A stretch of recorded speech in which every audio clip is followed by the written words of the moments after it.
Hi friends, కుంభకర్ణుడు జన్మించడమే మహాశక్తివంతునిగా జన్మించాడు. మన ఇతిహాసాల ప్రకారం కుంభకర్ణుణ్ణి ధర్మబద్ధుడనే వర్ణించారు. కుంభకర్ణుడు దేవతలను సైతం ఓడించగల మహావీరుడు. రావణుని సోదరుడే కుంభకర్ణుడు. కుంభకర్ణుడు త్రేతాయుగంకు చెందినవాడు. ఘటోత్కచుడు ద్వాపరయుగంకు చెందినవాడు. ఇద్దరు రాక్షస జాతికి చెందినవారే.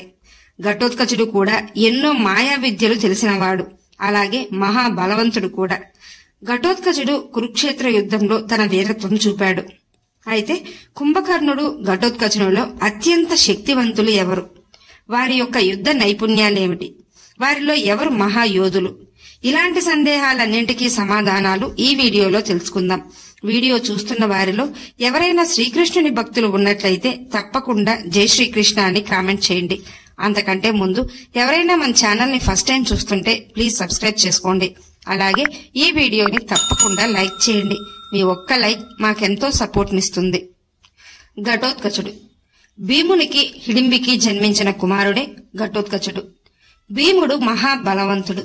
హిడింబి రాక్షస లక్షణాలు గల స్త్రీ. అలాగే మాయా విద్యలు కూడా తెలిసిన స్త్రీగా చెప్పబడింది. అందుకే ఘటోత్కచుడు మహాబలవంతుడు, మాయా విద్యలు కూడా తెలిసిన శక్తివంతుడయ్యాడు. ఘటోత్కచుడు పాండవులకు ఎన్నోసార్లు సహాయం చేశాడు. కామాఖ్య అడవులకు రాజయ్యాడు ఘటోత్కచుడు. పాండవులకు కలిగిన సంతానంలో మొదటి సంతానం ఘటోత్కచుడే. పాండవులు ఎప్పుడు తలుచుకుంటే అప్పుడు ఘటోత్కచుడు వారి ముందు ఉండేవాడు. శ్రీకృష్ణుడు ఘటోత్కచునికి అహిలావతికి వివాహం జరిపించాడు. నరకాసురుని స్నేహితుడైన మురాసురుని కూతురే అహిలావతి. అలా ఘటోత్కచునికి అహిలావతికి కలిగిన కుమారుడే బార్బరీకుడు. ఘటోత్కచుని కంటే శక్తివంతుడు బార్బరీకుడు. బార్బరీకుడు అత్యంత శక్తివంతుడు కాబట్టే కురుక్షేత్ర యుద్ధంకు ముందే బార్బరీకుని తల అడిగాడు శ్రీకృష్ణుడు. బార్బరీకుడు ఒకే ఒక్క నిమిషంలో మహాభారత యుద్ధాన్ని ముగించగల గొప్ప వీరుడు. ఇతని వల్ల ప్రమాదమని తెలిసి శ్రీకృష్ణుడు అలా అడిగాడు. కురుక్షేత్ర యుద్ధంకు పాండవులు ఘటోత్కచునికి ఆహ్వానం పంపారు. కురుక్షేత్ర యుద్ధం 4వ రోజున కురుక్షేత్రంలో అడుగు పెట్టాడు ఘటోత్కచుడు. కురుక్షేత్రంలో రణరంగం సృష్టించాడు. అలాగే చాలా వరకు కౌరవ సైన్యాన్ని నాశనం చేశాడు. అందుకే కౌరవులు యుద్ధం 4వ రోజున ఘటోత్కచునితో యుద్ధం చేయలేక సూర్యాస్తమయం కన్నా ముందే యుద్ధాన్ని విరమించారు. ఆ తర్వాత రోజు కూడా ఘటోత్కచుని మాయాశక్తుల వల్ల కౌరవ సేన కకావికలమయ్యింది. ఇక యుద్ధం 14వ రోజున ఘటోత్కచుడు యుద్ధ భూమిపై వీరవిహారం చేశాడు. ఘటోత్కచుని కొడుకైన అంజన పర్వుణ్ణి అశ్వత్థామ చంపేస్తాడు. దాంతో ఎంతో కోపగించిన ఘటోత్కచుడు ద్రోణాచార్యుణ్ణి, కర్ణుణ్ణి తన మాయాశక్తులతో భయపెట్టాడు. ఘటోత్కచుని శక్తి ముందు కౌరవ సేన నిలబడలేకపోయింది. అదే రోజున ఘటోత్కచుడు అలాయుధ అలాగే అలంబోషులతో యుద్ధం చేసి వారిని వధించాడు. ఘటోత్కచుడు దుర్యోధనునితో ఘోర యుద్ధం చేసి పారిపోయేలా చేశాడు. కౌరవ యోధులు ఘటోత్కచుడిని ఆపలేకపోతారు. మరొక పక్క కౌరవ సేన క్షీణించసాగింది. తరువాత ఘటోత్కచునికి అశ్వత్థామకు మధ్య ఘోర యుద్ధం జరుగుతుంది.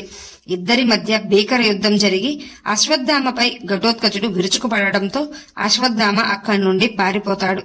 ఆ తర్వాత దుర్యోధనుణ్ణి మూర్ఛపోయేలా చేస్తాడు ఘటోత్కచుడు. వెంటనే దుర్యోధనుడు కర్ణుని వద్దకు వెళ్లి ఎలాగైనా ఘటోత్కచుణ్ణి ఆపమని అడుగుతాడు. కర్ణుడు ఇంద్రుడు ఇచ్చిన శక్తి అస్త్రాన్ని అర్జునుని కోసం దాచుకుని ఉంటాడు. కాని దుర్యోధనుని కోరిక మేరకు శక్తి అస్త్రాన్ని ఘటోత్కచునిపై ప్రయోగిస్తాడు. ఆ శక్తి అస్త్రంతో ఘటోత్కచుడు మరణిస్తాడు. ఘటోత్కచుడు మరణించాడని పాండవులు ఎంతో దుఃఖించారు. పాండవులు దుఃఖంలో ఉంటే ఘటోత్కచుడు మరణించాడని తెలిసిన వెంటనే శ్రీకృష్ణుడు సంతోషంగా నృత్యం చేశాడు. శ్రీకృష్ణుడు అలా చేస్తుంటే అర్జునుడు ఆశ్చర్యపోయాడు. అందుకు శ్రీకృష్ణుడు అర్జునునితో, కర్ణుడు శక్తి అస్త్రాన్ని నీకోసం దాచి ఉంచాడు. ఆ అస్త్రం ఎంతో శక్తివంతమైనది. అలాంటి అస్త్రాన్ని ఘటోత్కచునిపై వాడేశాడు. ఇక కర్ణుని మరణం తప్పక జరుగుతుందని చెప్తాడు శ్రీకృష్ణుడు. అలాగే ఘటోత్కచుడు రాక్షసుడు. ఈ రోజున మీ పక్షాన పోరాడాడు. కాని భవిష్యత్తులో అతని కారణంగా ప్రమాదాలు జరిగే అవకాశం ఉంది. కాని ఇప్పుడు యుద్ధంలో వీరమరణం పొందాడు. అది ఘటోత్కచునికి మంచిదే అంటూ పాండవులను సముదాయిస్తాడు శ్రీకృష్ణుడు. అలా కురుక్షేత్ర యుద్ధంలో అత్యంత శక్తివంతుడైన ఘటోత్కచుడు వీరమరణం పొందాడు. కుంభకర్ణుడు విశ్వవసుకి కైకసికి జన్మించాడు. లంకా రాజ్యానికి రాజైన రావణాసురుని సోదరుడే కుంభకర్ణుడు. కుంభకర్ణుడు జన్మించడమే అపారమైన శక్తితో జన్మించాడని చెప్పబడ్డాడు. మన ఇతిహాసాల ప్రకారం కుంభకర్ణుడు మహాయోధునిగా వర్ణించబడ్డాడు. కుంభకర్ణుడు భారీ ఆకారం కలిగినవాడు. ఆహారం పట్ల మక్కువ ఎక్కువగా ఉండేది.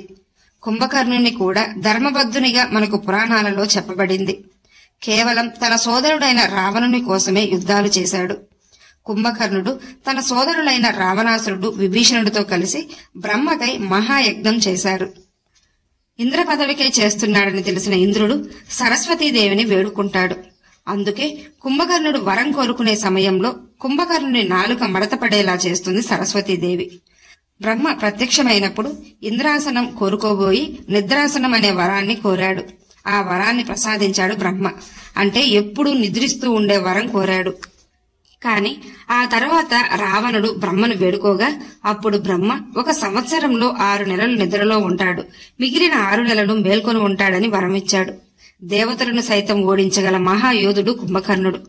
కుంభకర్ణుడు 6 నెలలు బాగా ఆహారం తీసుకునేవాడు, మిగిలిన 6 నెలలు నిద్రలో ఉండేవాడు. సీతను రావణుడు అపహరించినందువలన రామరావణ యుద్ధం జరిగింది. ఆ యుద్ధంలో రావణుని కోసం యుద్ధం చేశాడు కుంభకర్ణుడు. అయితే యుద్ధంకు ముందు కూడా కుంభకర్ణుడు రావణుణ్ణి చాలాసార్లు హెచ్చరించాడు. సీతాదేవిని రాముని వద్దకు చేర్చేయమని, రావణుడు చేసేది తప్పని ఎంతగానో రావణుణ్ణి ఒప్పించడానికి ప్రయత్నించాడు.